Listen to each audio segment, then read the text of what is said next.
12.2 to 12.5 probably on this motor. That's my AFR, and I want to be. So it's at what right now? Well, down low here, when we first hit it, this is like when we're getting into the accelerator shot right in here probably. Okay. That's a little bit lean, 13.5. And then something's breaking up right here, whether it's ignition or fuel. Oh, okay. And then you're like 11.8, 11.9 through here. Right about through here, this like 38 to 44, that looks pretty good, but then it gets real rich again, 11.2, and this needs leaned out a little bit here. You're not too bad up high, 12.0. Okay. But that'll gain some power if you bring that up. Lean that down maybe, at this point I would go one jet at a time. So go down another jet size to like 64. Yeah, just like one more jet. Okay. And that'll probably be pretty close, I would imagine. All right. I have some coming. O'Reilly's is shipping a jet kit in, and it'll have 64s in there. Okay. But don't do anything with the secondary jets, right? Did you get into the secondaries there? I did, yes. Okay. And that's probably more likely when this is getting super rich. When those secondaries are really opening up. And you can see how choppy this is up here. Yeah. I don't know if that's because it's so rich also. That might be your points ignition as well, causing some of this at the high RPM to kind of break up a little. Because normally you would follow a nice smooth curve up here, but you get this little dip here, and then it kind of will break it up because we're making max power at 5,200. But if this was stayed steady, that curve would probably be somewhere right around here. So maybe 20 to 25 horsepower more, I would bet. Okay. Which would put you just over 200. All right, at the rear wheel. Okay. That would be my guess. But the first pull is always kind of getting everything all up to temp, so I'm going to do another one. Okay. And we'll see how that looks.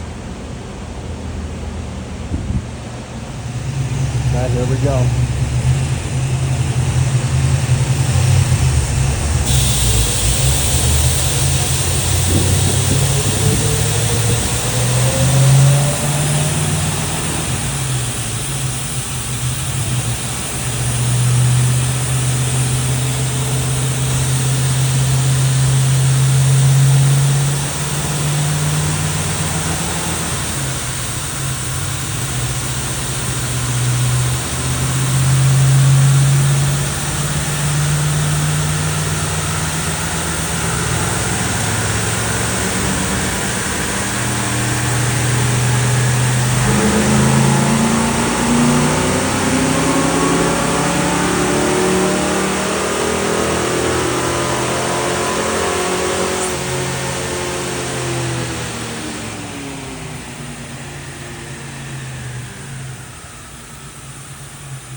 They always come up a little bit on that second pull, so 202.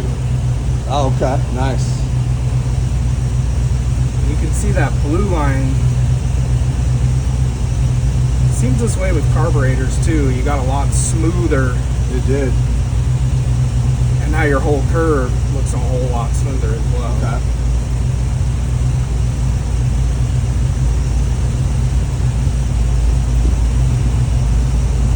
Yeah, this right here, your accelerator shot needs to be a little bigger. Like when you're on the road, does it have like a bog if you stomp on it real hard? Just a little? It did until I changed the throttle nozzle. Now there's a small one. Right. It was bogging down pretty good for the first second or 2 minutes step on it. I changed the throttle nozzle. I may need to change that to something different too. Yeah, that's what you're seeing right here, where this is coming up to 15. And then you're coming out of that into your main main fueling. Okay.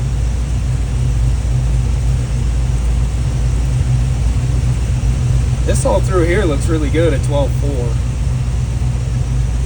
All right. But this up high is still a little, I don't know, you're right on the edge. I don't know. Of it being too rich? No, Too... you're right on the edge of being, you don't want to go less than 12.5. And carburetors normally like it to be a little bit richer for how this reads. So let's do one more pull with it hot. Okay. And we'll use this more as our baseline than that first one, since we're up to temp on this one. Yeah. And let's see how it looks on this next one. Okay. Let me make sure it's staying pretty cool. Yeah, this thing, you know, I don't have an overheat issue with this car. My last Mustang in San Antonio, I did. I couldn't keep that thing cool. Yeah, it's staying nice and cool. So, you come. One more pull.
Pretty dang consistent, really.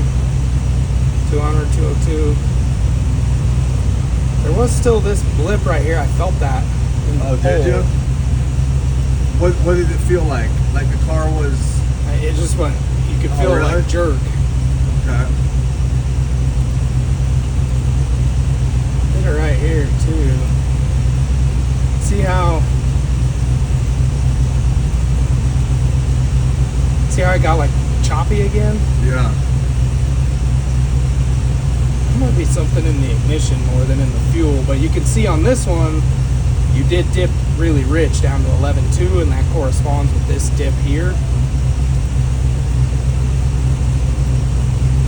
But in this stuff, you're all pretty consistent. You're still a little rich. I still think I would drop it one jet size. Okay. Should I mess with the throttle nozzle and power valve at all? Yeah, and my dad's better at tuning that stuff than I am. But yeah, to get this dip out of here, that's my dad. Oh, that's your dad. Sorry, Okay. not everyone knows that. My bad. I mean, because I do want to leave here with your guys' official recommendation on what I should do. Yeah.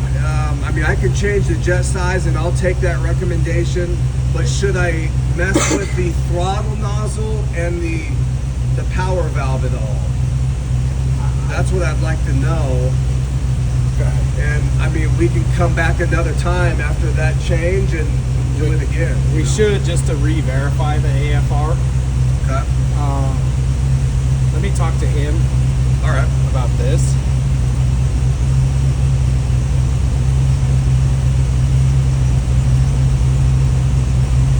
Because it stuttered right here, but it didn't on the pole before that. It stayed nice and smooth on that second run. Yeah, that's... Like that second run graph looks great. But on this red one... The red one's the third pull? Yeah. Okay. me check the temp on